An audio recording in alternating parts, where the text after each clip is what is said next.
اللهم صل على سيدنا ونبينا محمد عدد من صلى وعبد وصل عليه عدد من ركع وسجد اللهم صل وسلم وبارك عليه وعلى آله وصحابته وسلم تسليما كثيرا إلى يوم الدين.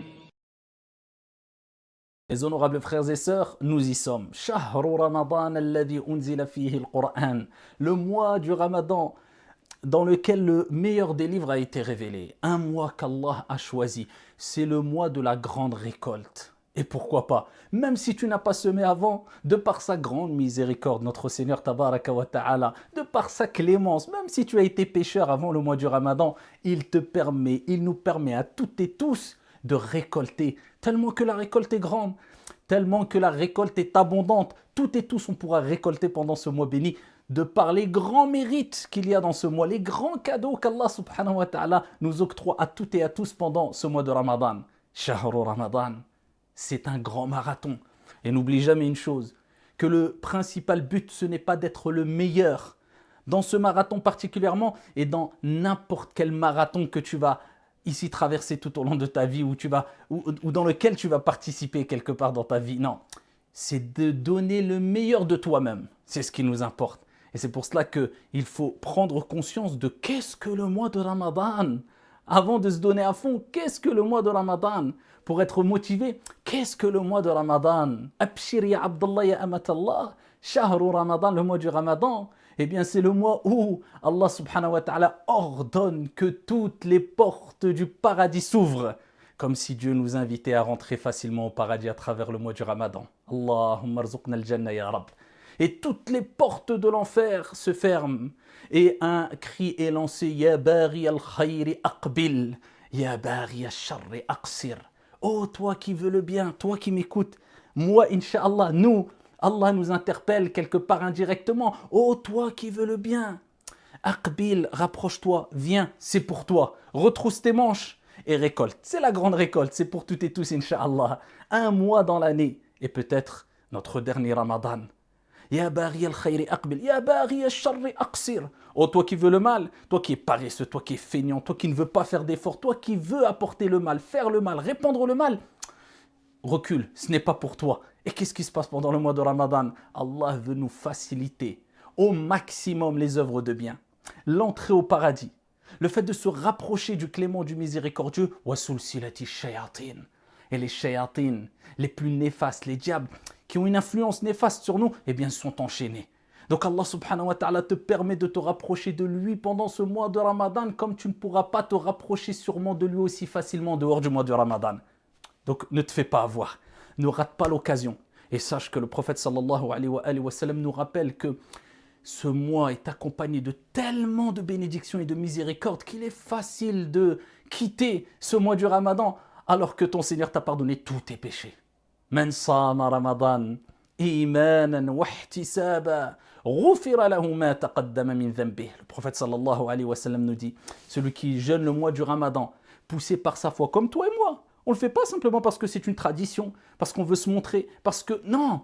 On dit, Ya Allah, mon âme aime manger, aime s'abreuver, aime se nourrir, aime faire des choses tout au long de l'année, mais de par mon amour vis-à-vis de toi et ma reconnaissance, comme quoi tu es le Seigneur qui donne et qui reprend, et comme quoi c'est toi qui mérites les plus grands actes d'adoration. Et de par cette reconnaissance, je me prive de boire et de manger et de tout rapport charnel pendant ce mois du Ramadan, du moins pendant les journées bien sûr du mois du Ramadan. Et bien pendant ce mois-là, quand tu fais cela, poussé par ta foi, en espérant la récompense divine, parce que tu sais que la récompense est grande, il y a une grande récompense à la clé, car le prophète sallallahu alayhi wa sallam a rappelé qu'Allah subhanahu wa ta'ala a dit que le jeûne c'est pour lui, c'est lui qui s'en occupe, la récompense c'est lui qui donne. Tellement que la récompense est énorme, d'autant plus qu'on sait que le prophète a dit que celui qui jeûne juste un jour de jeûne dans l'année pour satisfaire Allah subhanahu wa ta'ala, Allah il éloigne son visage de l'enfer d'une distance de 70 années. Que dire de un mois de jeûne? Celui qui jeûne le mois de Ramadan poussé par sa foi, en espérant la récompense divine, tous ses péchés sont pardonnés. Plus encore, man qama Ramadan imanan wa ihtisaba. Celui qui prie pendant les nuits du Ramadan, même ne serait-ce que 2 unités de prière à la maison. Tu n'as pas la force ou bien les capacités dues à la situation sanitaire ou peu importe, ici de prier à la mosquée, tu pries chez toi. La meilleure des prières surérogatoires, c'est la prière accomplie à la maison. La meilleure des prières après la prière obligatoire, c'est la prière surérogatoire accomplie à la maison. As-salatu nour. La prière est une lumière. Fais rentrer la prière chez toi. Fais rentrer la lumière chez toi si tu veux. 2 unités de prière après l'Aïcha et tu termines avec le witr. Si tu peux faire 4, tant mieux. 6, tant mieux. 8, tant mieux. Plus, tant mieux. Mais au moins 2. Tous les soirs du mois du Ramadan. Si tu le fais, chaque soir du mois du Ramadan, le prophète il dit tous ces péchés seront pardonnés.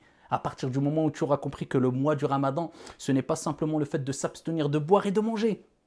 Car le prophète sallallahu alayhi wa sallam nous a rappelé que le mois du Ramadan, c'est un jeûne avec...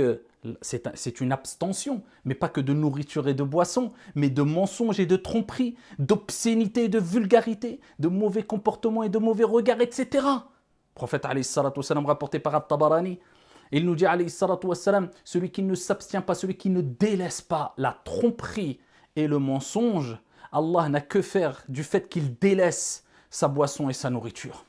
Non, Allah il veut que tu délaisses la boisson, la nourriture, mais aussi il veut que tu t'abstiennes de prononcer le mal, de voir le mal, d'écouter le mal, d'aller dans des endroits mal, de commettre le mal. Il veut que tu jeûnes avec ton cœur et ton âme et ton esprit et ton corps. Ça, c'est le vrai mois du Ramadan. Ça, c'est le vrai jeûne du mois de Ramadan. Et c'est là où on voit que le mois de Ramadan est une école, est une éducation. C'est un mois où tu fais les derniers réglages, Inch'Allah. Parce que nous ne sommes pas parfaits, mais nous avons tous des qualités, walillahi alhamd, on l'espère du moins. Eh bien, Allah te permet de continuer à faire ces réglages. Et Inch'Allah, pourquoi pas ces derniers réglages qui te permettront d'éviter de commettre des grands péchés après Ramadan. C'est ce mois où l'âme instigatrice au mal a peu d'influence sur toi. Shayatin, les diables, ont peu d'influence sur toi. C'est pour cela qu'on voit tout le monde, en général, qui se disent musulmans, même s'ils étaient loin avant Ramadan, même s'ils ne priaient pas avant Ramadan, même si doubler, voire tripler, voire plus, tripler d'efforts pendant le mois de Ramadan, parce que c'est un mois où Allah il facilite les choses. C'est maintenant qu'il faut profiter. Fais tes derniers réglages. Fais tes réglages. Et je te dis tes derniers réglages, pourquoi? Parce que quand on jeûne le mois du Ramadan, eh bien il faut agir comme quand on fait sa prière. Et le prophète nous a donné l'astuce.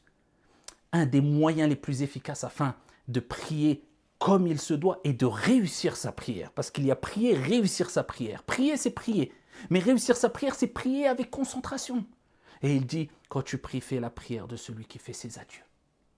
Tu te comportes comme si c'était ta dernière prière. Imagine-toi, tu fais salat al-dhuhr, on te dit c'est ta dernière prière, entre dhuhr et l'asr, tu vas mourir. Donc tu vas quitter cette vie d'ici-bas. Si tu as bien accompli ta prière, avec l'acte d'adoration pratique le plus aimé, le plus important auprès d'Allah subhanahu wa ta'ala, as-salah. Donc tu pars avec un gros bagage. Et bien de même, fais ton jeûne du mois de Ramadan comme si c'était ton dernier jeûne du mois de Ramadan. Et ce que tu pourras gagner pendant Ramadan, tu ne pourras pas le gagner en dehors de Ramadan. C'est pour ça que le prophète, il multiplie les actes d'adoration pendant Ramadan. Comme le prophète a dit, il nous l'a rappelé, le prophète alayhi salatu wassalam, qu'on se doit d'être encore plus généreux, car lui-même, il est rapporté qu'il était encore plus généreux pendant le mois de Ramadan, parce que les actions, eh bien, sont multipliées, ont beaucoup plus de valeur pendant le mois du Ramadan qu'en dehors du mois du Ramadan. Et pourquoi pas? Il faut savoir que juste une nuit dans le mois de Ramadan est meilleure, khayrun min alfi shahr, laylatul qadr, est meilleure que 1000 mois, vous imaginez, plus de 80 ans d'adoration en une nuit. Celui qui l'a réussi, il a certes réussi. Celui qui l'a raté aura été certes privé d'un grand bien. Donc ce mois du Ramadan regorge de bonnes choses, regorge de cadeaux, regorge de trésors. À nous de les récolter, savoir les récolter intelligemment, en profitant au maximum. Et on commence toujours par ce qui est le plus important. Le réglage se fait de quelle manière? Eh bien, je corrige mes actes d'adoration pratiques obligatoires que je n'accomplissais pas bien et correctement, à savoir mes 5 prières.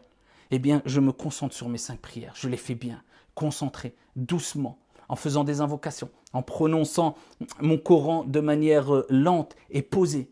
Je fais ma prière avec khushu', humilité, à l'heure, dans son temps. C'est bon, c'est fait, alhamdoulilah. Deuxième étape, je fais mon dhikr après la prière. Je dis Subhanallah, Alhamdulillah, Allahu Akbar 33 fois. Je termine par La ilaha illallah wahdahu la sharika lah, lahul mulk wa lahul hamdu wa ala kulli shay'in qadir. C'est bon, ça c'est fait. Je monte de degré. J'essaie de faire 2 unités de prière après chaque prière, sauf entre l'Asr et le Maghrib. C'est bon, ça c'est fait. Le soir, après l'Isha, j'essaie de faire 2 unités de prière à chaque fois. C'est bon, j'ai pris le rythme. Je fais 4. Ensuite, je peux continuer. 6, petit à petit, doucement, mais sûrement. Le Coran, c'est le mois du Coran. Alladhi unzila fihi le Coran, le mois du Ramadan. C'est ce mois où il faut renouer, se réconcilier avec le Coran. Et le Coran, c'est comme un ami intime. Plus tu le fréquentes, plus il te dévoile ses secrets. Donc fréquente le Coran. Si tu avais rompu ta relation avec le Coran, renoue avec le Coran, la parole d'Allah, car le prophète nous a dit que le Coran et le jeûne viendront intercéder en ta faveur au jour de la résurrection. Allah. Al-Qur'an hujjatun laka aw alayk. C'est un argument pour ou contre toi. Al-Qur'an viendra te protéger même dans ta tombe et viendra intercéder entre toi et le mal que tu as pu faire dans ta tombe, incha'Allah, la récitation du Coran. Une lettre du Coran, c'est 10 bonnes actions. Tu dis Bismillahirrahmanirrahim, tu pars peut-être avec approximativement 200 bonnes actions, 200 hasanat. Si tu ne sais pas lire l'arabe, lis en français et en parallèle. Fais-toi un petit programme. Apprendre au moins à déchiffrer l'arabe et à commencer à lire doucement l'arabe. Ça y est, tu auras franchi une étape dans ta vie, incha'Allah. Et le Coran, prends la traduction approximative, le tafsir, l'explication. Essaye de voyager. Essaye de mettre un programme en place afin d'écouter au moins une petite exhortation, si minime soit-elle, en quantité, en temps par jour. Éloigne-toi de tous les grands péchés. Remets-toi en question et éduque ton âme. Sache que l'éducation que tu vas faire pendant le mois du Ramadan te servira tout au long de l'année, bihawlillahi azza wa jal. Donc ne rate rien pendant ce mois de Ramadan. Et profite au maximum de ce mois de Ramadan et demande à Allah subhanahu wa ta'ala de te faire parvenir le mois du Ramadan, au mois du Ramadan, sain et sauf, parce que ce n'est pas donné à tout le monde, de te permettre de vivre tout le mois du Ramadan et de réformer ton comportement après Ramadan. Allahumma ballighna Ramadan wa taqabbal minna as-siyam wal-qiyam bi rahmatika ya arhamar rahimin. Wa barakallahu fina wa fikum. Wassalamu alaikum.